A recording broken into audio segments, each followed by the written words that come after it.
안녕하세요. 우리 뷰티TV의 진쌤입니다. 오늘은 많은 분들이 궁금해하시는 안면 비대칭에 대해서 말씀을 좀 드려볼까 합니다. 첫 번째로 안면 비대칭은 왜 생기는 것일까에 대해서 여러 가지 그런 원인이 있지만 크게는 두 가지라고 말씀드릴 수가 있어요. 첫 번째는 유전적 요인, 즉 엄마나 아빠 중에 비대칭이 있으시면 그 자녀분들도 비대칭이 되는 경우가 꽤 많고요. 두 번째는 후천적으로 턱 근육을 사용하는 데 있어서 어느 특정 한쪽을 더 과다하게 사용한다든지 하면 그렇게 안면 비대칭이 발생을 할 수 있습니다. 따라서 선천적인 요인과 후천적인 요인 두 가지가 있다, 이렇게 말씀을 드릴 수가 있을 것 같아요. 그 다음에 안면 비대칭이 있으면 어떠한 증상들이 나타나나요? 크게 외적으로 보이는 면을 기준으로 말씀을 드려보면 세 가지 현상이 나타납니다. 첫 번째는 얼굴의 중심선이 일자 형태로 반듯하지가 않고 C자 형태로 휘어지는 현상, 즉 중심선의 틀어짐 증상이 나타나고요. 두 번째는 좌우의 부피 차이가 존재하게 됩니다.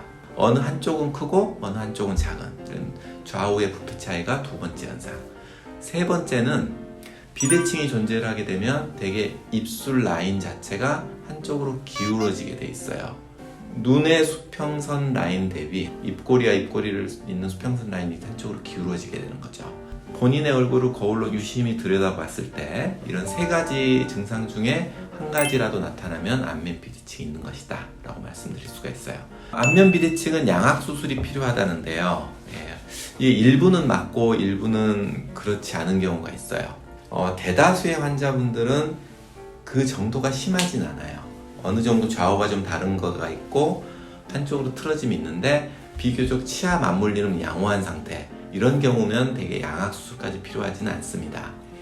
근데 안면 비대칭이 어느 정도 이상 심한 상태로 있으면서 치아의 교합이 맞지 않은 분들이 많아요. 그런 것을 우리가 부정교합이라고 하는데요.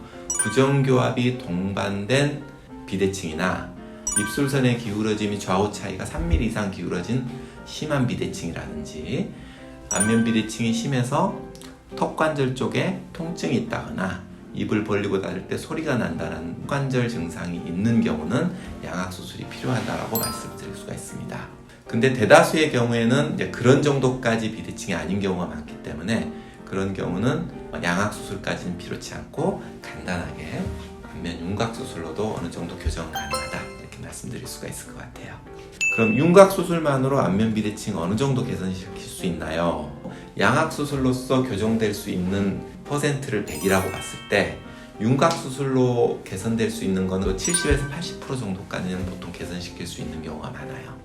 윤곽 수술로는 입술선의 기울어짐은 교정할 수가 없습니다. 하지만 얼굴선의 틀어짐은 턱끝 수술로 중심선을 맞추는 형태로 개선을 시킬 수가 있고요. 좌우 비대칭의 차이는 광대 축소와 사각턱 축소 수술을 하면서 좌우의 깎는 양을 조절함으로써 부피 차이를 개선시킬 수 있는 것이죠. 그럼 수술을 고려할 때 주의할 사항들은 어떻게 있을까요? 안면 비대칭이 대개는 골격의 비대칭이 있는 경우가 많습니다. 하지만 골격의 비대칭이 있으신 분들이 대개는 턱 근육의 비대칭도 같이 존재하는 경우가 많고요. 지방층의 두께도 차이가 있는 경우가 꽤 많아요. 그래서 정확한 진단을 통해서 골격 수술만으로도 어느 정도 교정할 수 있는 건지, 아니면 근육의 좌우 차이도 어느 정도 같이 보정을 해야 되는지, 지방층의 차이도 지방흡입 수술 같은 걸 통해서 좌우 부피 차이를 어느 정도 추가로 교정을 해야 되는지를 판단하는 게 가장 중요한 것 같습니다. 자, 오늘은 안면 비대칭에 관해서 여러 가지 그 원인과 그 나타나는 현상들과 그 현상에 맞춰서 교정하는 방법들에 대해서 말씀을 드려보았습니다. 여기까지 우리 뷰티TV였습니다. 감사합니다.